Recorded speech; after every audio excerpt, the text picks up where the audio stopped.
Welcome back to Bookbanter, and we'll continue right where we left off, where I was starting to talk about this new project I was calling Bookbanter. But that then was a stepping stone to my next venture, which was something I called Bookbanter. Originally, it was going to be me and Chris. This is Chris Fletcher, who does the voice of Jake Fisher on the Ostium podcast, because we've been friends for a very long time. He was actually a co-worker at the first Borders I worked at, so that's where I got to meet him and know him for the first time. Also, the voice of Monica, Georgia McKenzie, she also worked at that Borders bookstore, where I met her for the first time, and now we're all very good friends, obviously. And they are the cast of the Ostium podcast.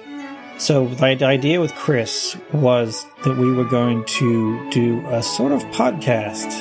Now, because this was, when was this, 2007, 2008? It was 2007 or so. This was all a very early on thing. I'd been working with Audacity for a bit because I was doing recordings for this awesome site called LibriVox.org, where you can record audiobooks of out of copyright material, which is fun. So it's all done on a voluntary basis, and then everyone can just listen to all this out of copyright material, all the classics and everything around there. So I'd already gotten myself pretty familiar with Audacity and thought it'd be fun to do a kind of book podcast. And my idea was originally to sit down with Chris and just chat about a specific book, and we kind of take it apart and banter about it. But if you've heard me talk about Chris at all over the years, he's very hard to pin down and get settled on something. He can stick pretty well to a deadline, but if you want to start a regularly recurring thing or try to make things work on multiple occasions, it tends to fall through. He's busy with a lot of the things he does, and he can't always commit to things. So I was kind of waiting to see if that would ever pan out and we could do that, because he really wanted to do it, but it just wasn't happening. And so eventually I just started it myself. Originally, it was me reading my book reviews that I've been writing for, reading the book reviews from college, the ones from there. I also had started writing book reviews for, I can't even remember what they're called now. It was another online book review site. I just looked it up one day and found them, got in touch. They were I think she was Canadian, and started getting books that way too, but it was mainly just to write book reviews. And I also started writing for something called the Sacramento Book Review, which was originally a print magazine of book reviews and has since just switched to being online. And I'm still with them after 10 or so years later. So I've been writing all these book reviews and wanted to get those kind of read as like a podcast idea. And then I thought, wouldn't it be cool to try to do author interviews too? One of the first author interviews I got was Brandon Sanderson. This was when he had just finished the third book in his first series, so he was pretty big, but he wasn't quite the superstar, best-selling giant author that he was to become. But he did a signing at my Borders bookstore. I got in touch with him possibly through Facebook. I can't remember how, if it was that or not, and just arranged to do an interview with him after the reading and signing. And it went great, and we had a great time, and it was the start of something that 50 interviews later, I'd be doing all these different interviews with all these big authors that I really admire. Some of them I used Skype, and we just, I'd be recording at my end and record the conversation we had. Some of the big authors I got to do with were Bernard Cornwell, who's one of my favorite authors of all time.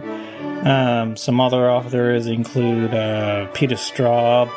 I got to interview Shauna Maguire when she was brand new for her first book, actually, and then Esmera Grant for her Great Feed series, Naomi Novik, some of them were written ones. Justin Cronin I got to do for his Passage trilogy back when he was early on. One of the big one I got to do, which was really awesome, was Salman Rushdie. I got to meet him in person, which was fantastic. And I even got to interview George R. R. Martin after the fourth book had come out, which was kind of the most disturbing thing I learned from him was when I asked him how he kind of kept everything straight in his head with all the research. Did he have like a filing cabinet of folders and all this stuff? He said, no, he kept it all in his head, and that's how he kept things organized, which might explain why he hasn't finished the series.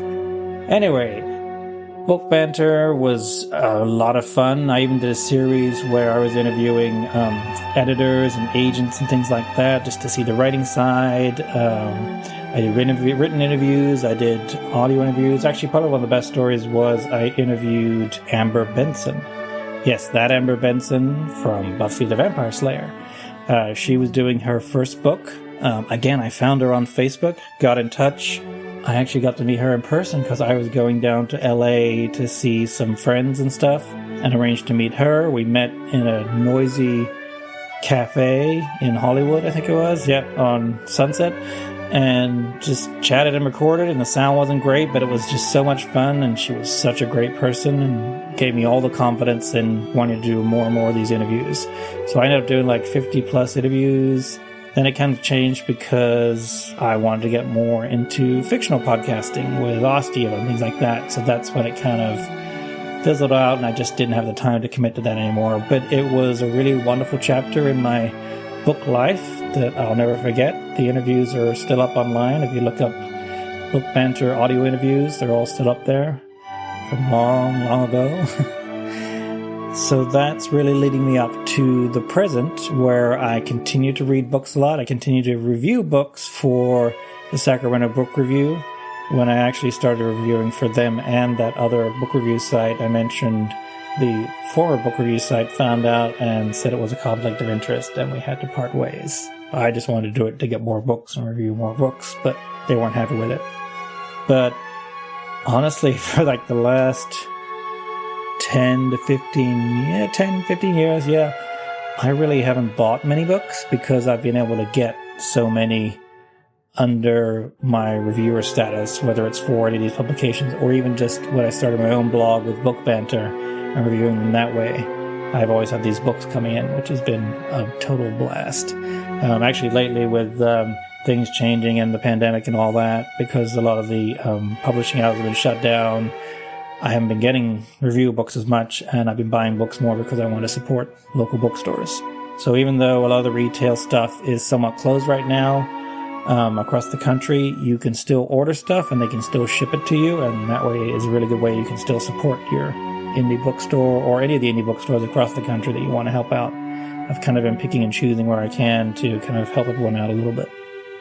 So that brings us up to the present, and leading up to why I wanted to start this book chat. As you can see, I've had a big kind of book career in reviewing books and reading books and being completely fascinated with books. In my current residence, while we don't have the 4,000 to 5,000 books that we used to have, especially with a kid now, where we had to cut down one entire bookshelf, we do still have probably in the 1,000 realm with 3 big bookshelves. That was the other fun thing, too, was a lot of the authors where I got to meet them in person. I got to get autographed copies of all their books, so it was really fun. Actually, one last mention of another great author I got to meet was Mary Roach. Her first book was called Stiff, all about dealing with cadavers and dead people. But she's written a number of fantastic books. Pretty much everything she writes is great. And I got to interview her for her book Bonk, which is all about sex life and the research of sex and how they got to learn things. And the really cool thing was I got to interview her, and then right after we were done, she was going to do a reading at the Copperfields I used to work at, and I got to introduce her. And I still have, I'll be sure to take a picture of this and post it with this maybe, a picture of the poster board for her book with the book jacket where she signed it to me, which was very cool. I still got that as a fond memory. Right, so this is why I wanted to start this little chat thing, this book banter. Now I'm actually getting to do this book bantering and talking about books, at least not in this episode so much, but in future episodes I will be deconstructing and talking in detail about various books. And this was something I'd really enjoy doing. It wouldn't be too much work for me because I love talking about books, and I thought it could be something that you listeners could enjoy too and discover new books and hear new ideas about books and how I kind of talk about them and deconstruct them possibly, or what my issues were with them that you can possibly agree with or disagree with. We can even start a bit of a discussion if we want. We'll see how this goes. We could start a Discord channel potentially, or just have a discussion side up for anything. So I welcome any feedback from anyone who wants to try different things with this. The way it's going to look is the next one I plan to talk about is the Saga graphic novel series by Brian K. Vaughan and illustrated by Fiona Staples. That's a big, long, giant series, and the first half is now just finished. And this was one of those books I bought online through one of the local indies recently, which was the first compendium. It's like the first half of the series. So in this next episode, which will be posting in a couple weeks, I'll be talking all about this first half of Saga. I have some spoilers in it, but not too much. It's more just setting the feel for the world and what I love about it and how interesting it is, and why it's really worth the read, both as a graphic novel and just as a truly fantastic story. A really great modern-day story that's just really enjoyable sci-fi at its best. So, I hope you've enjoyed me prattling on all about books and why I'm in love with books and obsessed with books and love reading. As I look at my bedside table, I have, 6 books sitting there. Over the next episodes I plan to do for Bookbanter after Saga is I recently just finished up Brian K. Vaughan's earlier graphic novel series. It was one of his first ones called Why the Last Man, about a sickness that sweeps the planet and wipes out all the male species of everything. All male creatures across the planet, except for one guy and his monkey. So I'll be talking about that next, because I just finished up that today, actually. The 10 trade series of that one I just finished up.